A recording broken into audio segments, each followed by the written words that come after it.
हिंदू धर्म में नदी में स्नान करने को काफ़ी शुभ माना जाता है। ऐसा कहा जाता है कि जब आप किसी भी पवित्र नदी में स्नान करते हैं तो इससे आपके पाप धुल जाते हैं और आपको पुण्य फल की प्राप्ति होती है। इनमें से सबसे पहले नंबर पर गंगा का नाम आता है। वही आपने सरयू नदी का नाम भी सुना होगा, जिसे घाघर नाम से भी जाना जाता है। यह नदी उत्तर प्रदेश के अयोध्या से होकर बहती है। इसके बारे में कहा जाता है कि जब आप इस नदी में स्नान करते हैं तो पाप धुल जाते हैं, लेकिन किसी भी प्रकार का पुण्य आपको नहीं मिलता है। यदि कोई मनुष्य इस नदी में स्नान करता है तो उसके पाप तो धुल जाते हैं, लेकिन उसको कोई पुण्य फल की प्राप्ति नहीं होती है। जैसे कि कोई मनुष्य गंगा नदी में स्नान करते हैं, उसके पाप धुल जाते हैं, लेकिन उसे पुण्य भी मिलता है। लेकिन इस नदी में स्नान करने से कोई पुण्य नहीं मिलता है। इसका कारण क्या है? इसका कारण यह है कि भगवान शिव ने श्राप दे दिया था कि जो भी मनुष्य इस नदी में स्नान करेंगे उसके पाप धुल जाएंगे, लेकिन उसे कोई पुण्य नहीं मिलेगा। और इसके पीछे की क्या कथा है, भगवान शिव ने क्यों श्राप दिया था, आइए इसके बारे में हम विस्तार में जानेंगे। और ये कैसे प्रकट हुई थी सरयू नदी? तो पुराणों के अनुसार सरयू नदी भगवान विष्णु के नेत्रों से प्रकट हुई थी। ऐसा कहा जाता है कि एक समय शंखासुर दैत्य हुआ करता था, जिसने वेदों को चुरा लिया था और फिर इन्हें समुद्र में छिपा दिया। इन वेदों की रक्षा के लिए भगवान विष्णु ने मत्स्य अवतार लिया। उन्होंने समुद्र से सभी वेदों को सुरक्षित निकाला और वे काफ़ी खुश भी हुए। कहा जाता है कि जब श्री हरि के खुशी के आंसू निकले तो इसे स्वयं ब्रह्मा जी ने एक मानसरोवर में डाल दिया। कथा के अनुसार इस सरोवर से महापराक्रमी महाराज ने एक बाण के प्रहार से धरती से बाहर निकाला था, जिसे सरयू नदी कहा जाता है। यह सरयू नदी भगवान विष्णु के आंसू से, जो आंसू उनके निकले थे, उससे ये सरयू नदी हुई। तब भगवान विष्णु जी जो राम का अवतार लिए थे, उन्होंने सरयू नदी का महत्व लक्ष्मण जी को बताते हैं।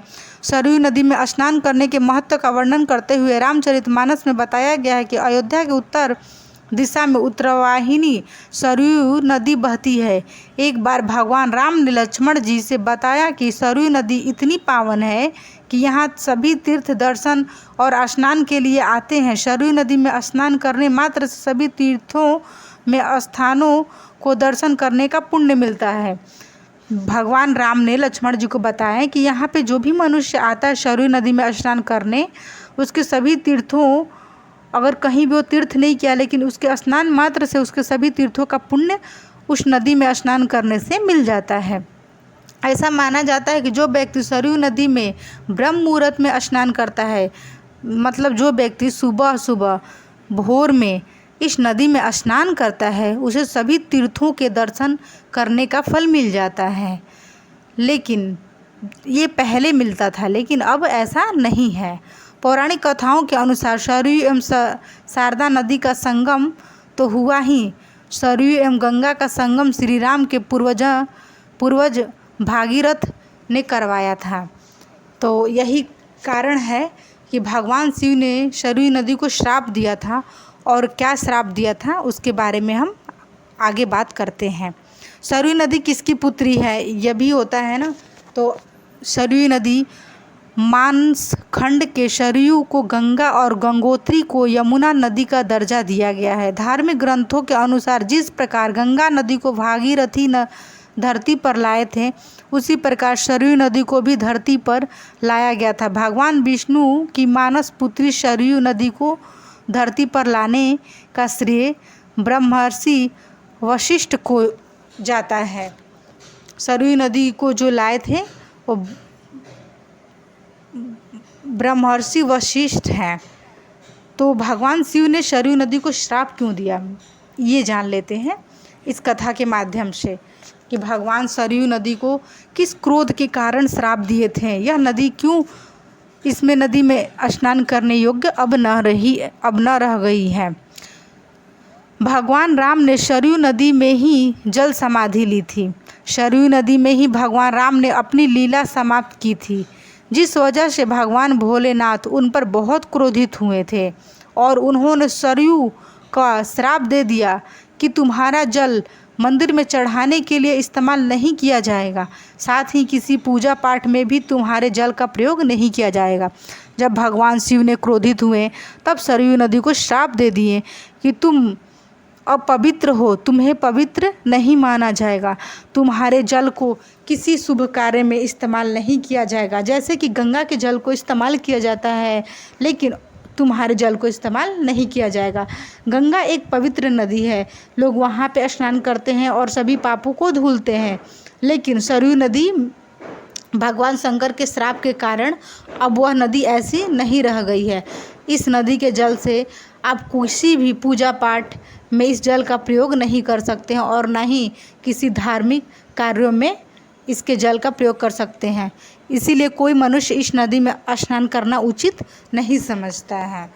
तो अब फिर इसके बाद सरयू भगवान भोलेनाथ के चरणों पर गिर पड़ी। जब भगवान भोलेनाथ ने सरयू नदी को श्राप दिए तब सरयू नदी भगवान शिव के चरणों पर गिर पड़ी और बोली, हे नाथ, मुझे क्षमा कर दीजिए। और उनसे बोलने लगी कि प्रभु, इसमें मेरा क्या दोष है। सरयू नदी ने भगवान शिव को समझाया और बोली कि प्रभु, मेरा इसमें कोई दोष नहीं है, यह तो विधि का विधान है। इसमें जो विधि का विधान लिखा है वह हम कैसे टाल सकते हैं। इसमें मेरी कोई गलती नहीं है, इसमें भला मैं क्या कर सकती हूँ। माता सरयू के बहुत विनती करने पर भगवान भोलेनाथ ने माँ सरयू से कहा। माता सरयू ने भगवान भोलेनाथ से बहुत प्रार्थना क्षमा किया और बोली, हे प्रभु, मेरी इसमें कोई गलती नहीं, मैंने यह जानबूझकर नहीं किया है।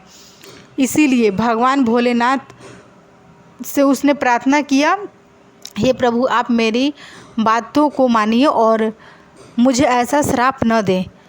भगवान भोलेनाथ से सरयू ने कहा। भगवान भोलेनाथ ने कहा, मैं अपना श्राप तो वापस नहीं ले सकता, क्योंकि भगवान भोलेनाथ बोले, जो मेरे मुख से निकल गया मैं उसे कभी नहीं टाल सकता। हाँ, लेकिन मैं तुम्हारे लिए बस इतना ही कर सकता हूँ कि तुम्हारे जल में स्नान करने से लोगों के पाप धुल जाएंगे। भगवान भोलेनाथ ने बोले कि मैं तुम्हारे लिए इतना ही कर सकता हूँ, मैंने जो तुम्हें श्राप दिया है मैं उसे वापस अब नहीं ले सकता। मेरे मुंह से बोली हुई बात कभी मिथ्या नहीं होती, तो लेकिन मैं तुम्हारे लिए बस इतना ही कर सकता हूँ कि तुम्हारे जल में जो भी स्नान करेगा उसके पाप तो धुल जाएंगे, लेकिन तुम्हारे जल का इस्तेमाल पूजा पाठ या किसी शुभ कार्य में नहीं किया जाएगा। और जो भी लोग पाप, तो तुम्हारे स्नान करने से तुम्हारे जल में पाप धुलेंगे, लेकिन उन्हें कोई पुण्य नहीं मिलेगा। जो भी मनुष्य तुम्हारे जल में स्नान करता है उसे कोई पुण्य फल की प्राप्ति नहीं होगी। जिस प्रकार गंगा के जल में स्नान करने से मनुष्यों के सारे पाप धुल जाते हैं और उसे पुण्य फल की भी प्राप्ति होती है, लेकिन ऐसा तुम्हारे जल में स्नान करने से नहीं होगा। भगवान शंकर ने सरयू को इतना ही बोले और बोले, मैं इससे अधिक तुमको अब कुछ नहीं कर सकता। और भगवान शिव अंतर ध्यान हो गए। यह कथा भगवान शिव की है। यदि यह कथा आप लोग को अच्छी लगी होगी तो आप लोग मेरे वीडियो को लाइक, शेयर एंड सब्सक्राइब ज़रूर करिएगा। भगवान भोलेनाथ आप लोग पे हमेशा कृपा बनाए रखेंगे। भगवान भोलेनाथ आप लोग की रक्षा करें। आप लोग की जो भी मनोकामना हो भगवान भोलेनाथ से मैं प्रार्थना करूंगी, आप लोग की मनोकामना को भगवान भोलेनाथ ज़रूर पूरा करें। आप मेरे वीडियो को पूरा देखिएगा और सच्चे दिल से इसे लाइक, शेयर एंड सब्सक्राइब करिएगा और मेरे वीडियो पर हर हर महादेव का कमेंट करिएगा यदि आप लोग को वीडियो अच्छी लगी हो। और इसी तरह का वीडियो देखने के लिए, भगवान शिव से जुड़ी कथा सुनने के लिए मेरे यूट्यूब चैनल पर बने रहिएगा। और हर हर महादेव। आप लोग भगवान को, शिव को भजते रहिएगा, याद करते रहिएगा। भगवान आपकी सभी पुकार को सुनेंगे।